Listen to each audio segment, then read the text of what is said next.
Good morning, dear children. I hope you all are fine.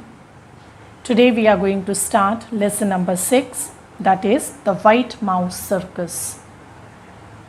And this chapter is written by Roald Dahl. First of all, let us know about the author, Roald Dahl.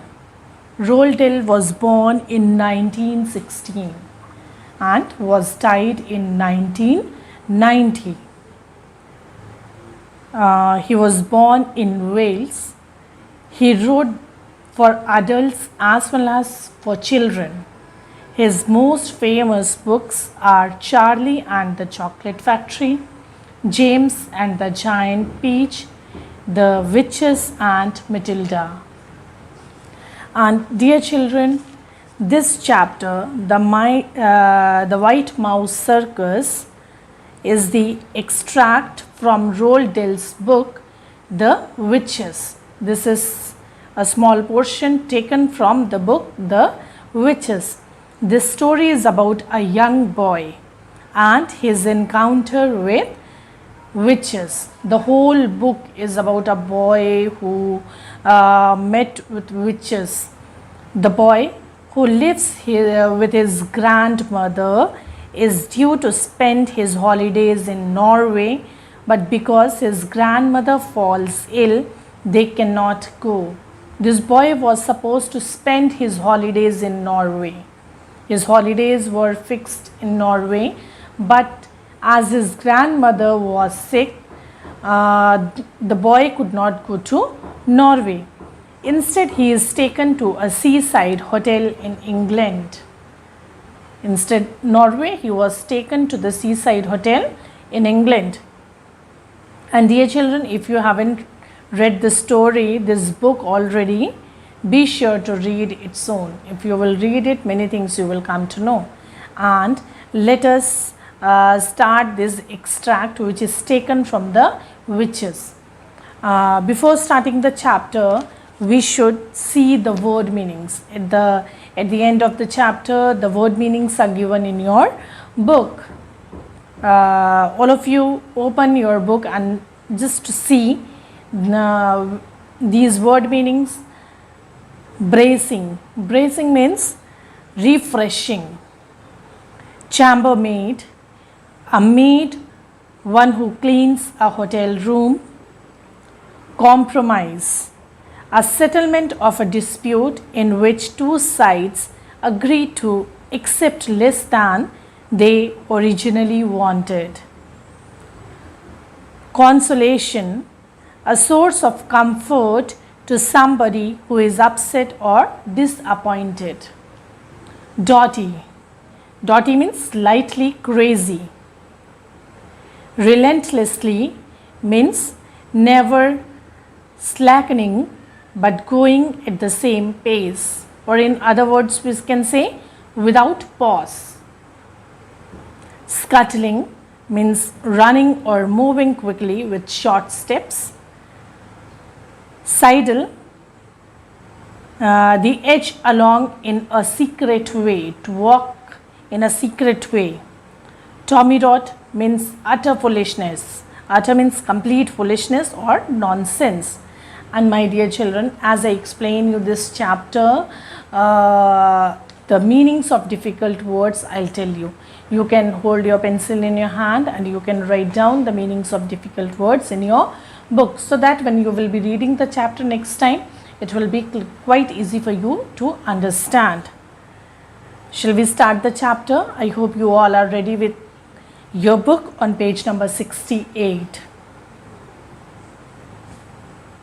Okay, let us start. The story. Rooms were booked for us in a place called a Hotel Magnificent in the famous seaside town Bournemouth. Bournemouth is a town in England, and here the narrator of the story is boy himself. Boy himself is narrating the story. So the boy says that rooms were already booked for them in the Hotel Magnificent. The name of the hotel was Hotel Magnificent, and it was a famous seaside It was a famous hotel and it was located at seaside town of Bournemouth. Bournemouth, my grandmother told me, was full of old people like herself. As his grandmother told him, most of the old people were living in Bournemouth. Why? What was the reason?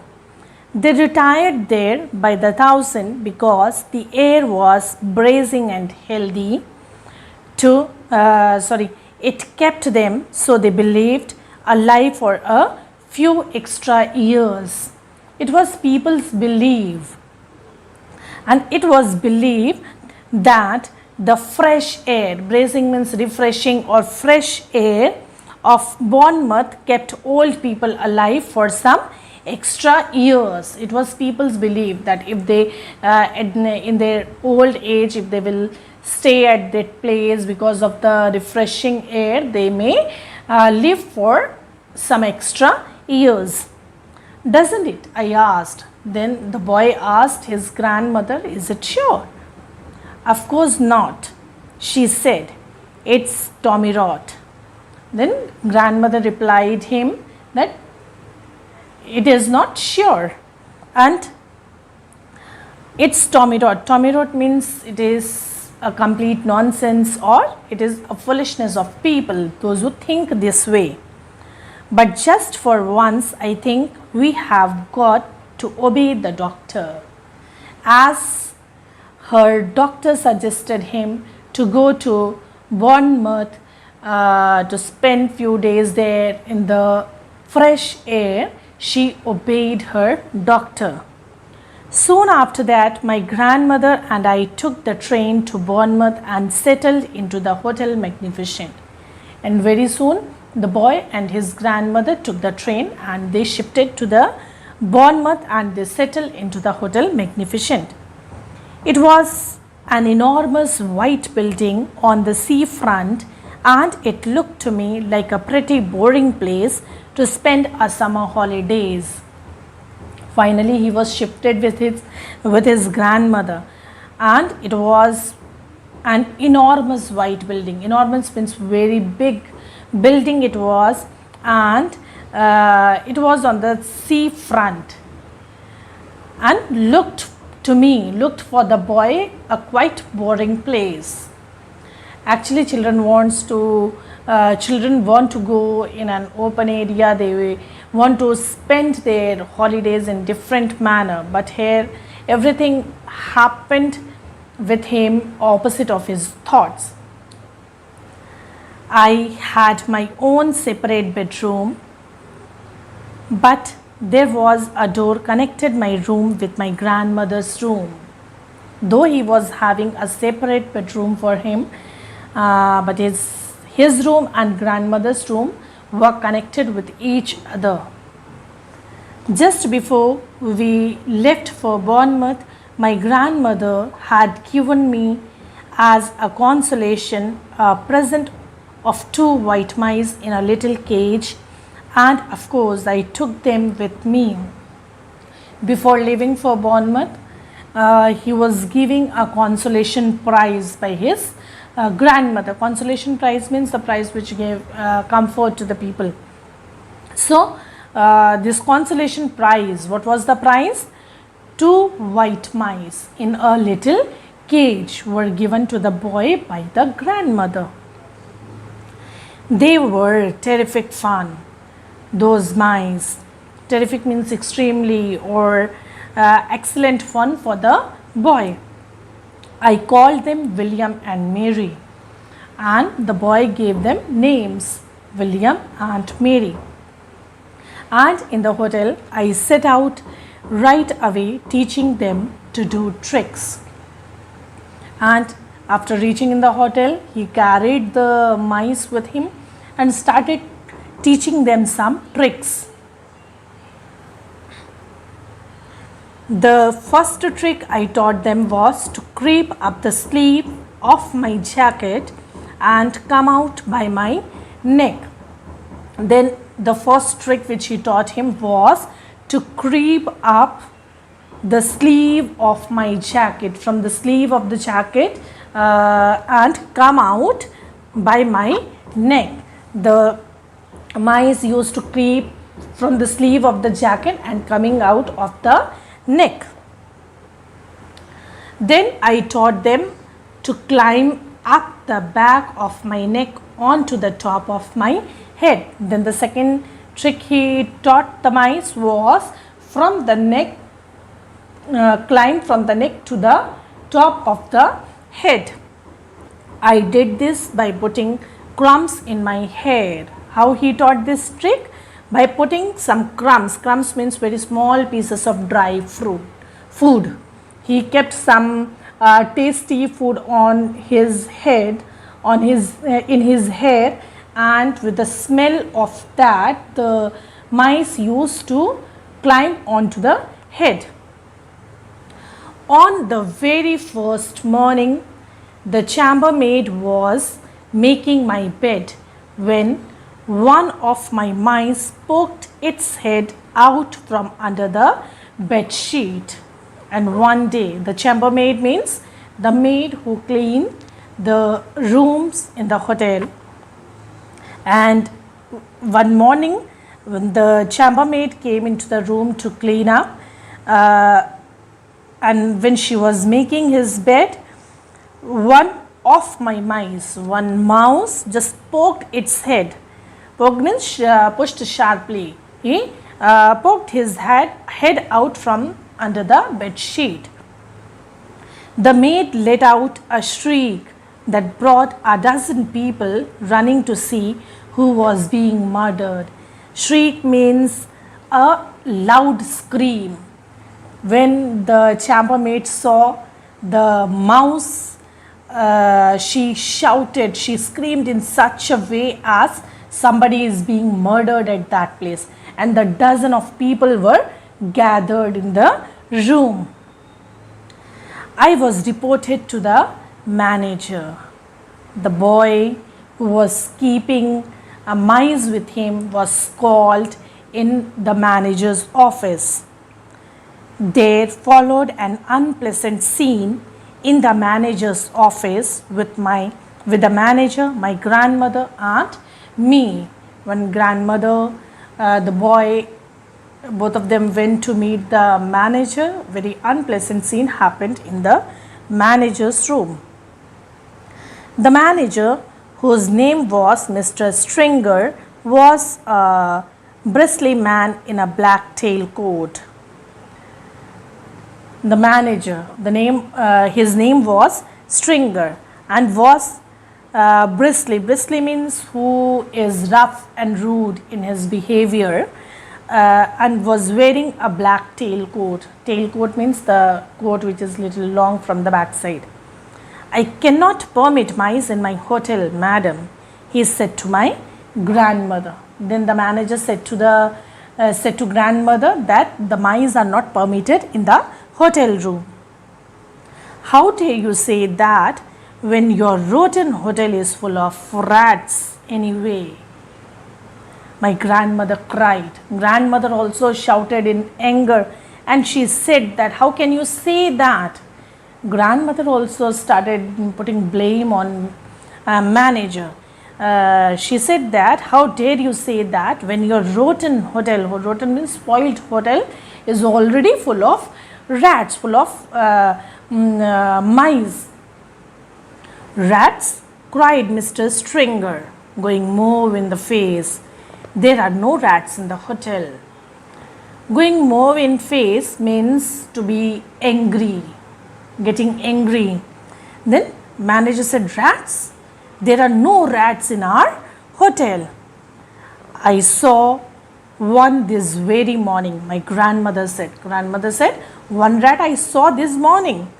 It was running down the corridor into the kitchen. It was running down the corridor. From the corridor it entered into the kitchen. That's not true, cried Mr. Stringer. Mr. Stringer also said, no, that's not true. There are no rats in our hotel. You had better get the rat catcher in at once, my grandmother said. before I report you to the public health authorities.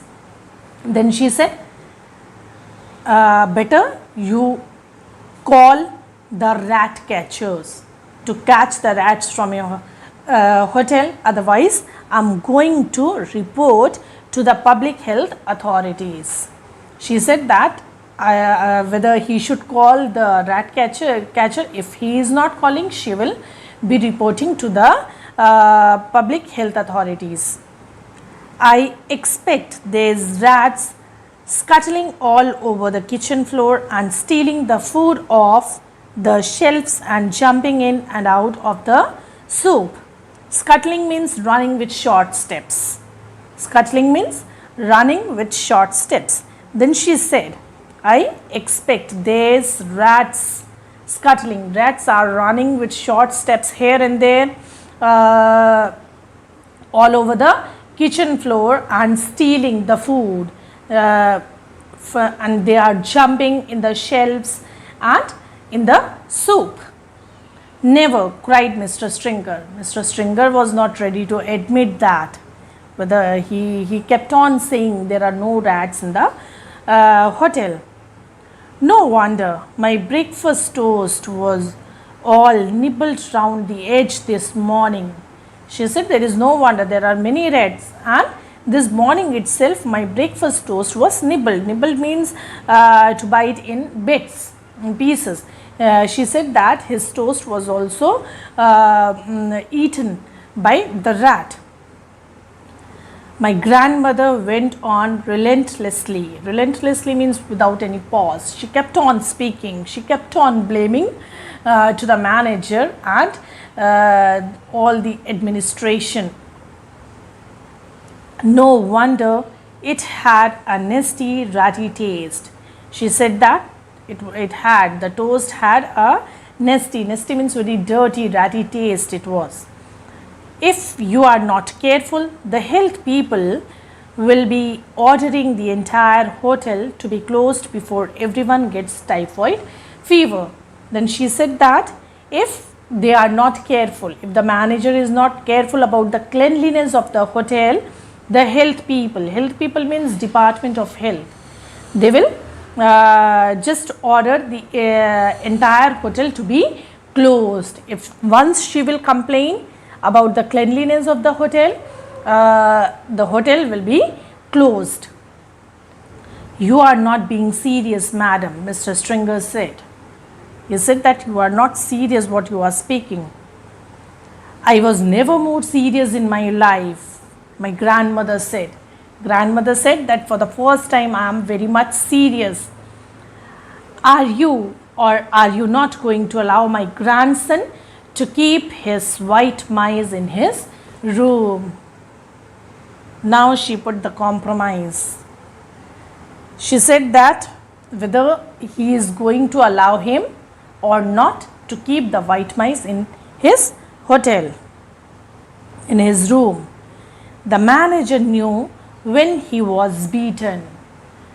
While speaking this, while expressing this compromise, maybe the grandmother had beaten on his leg or something, and Mr. Stringer understood.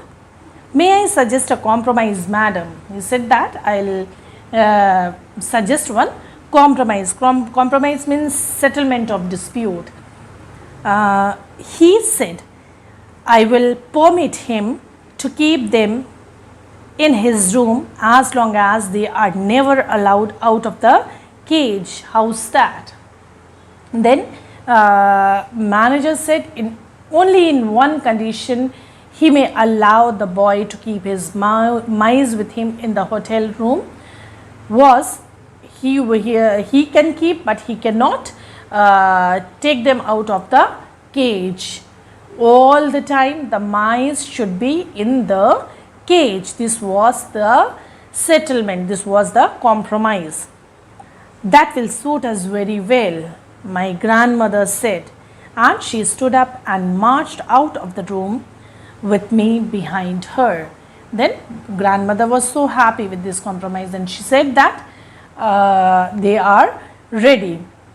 They will not bring out the mice from the cage, and then they left the manager's room and marched towards their room.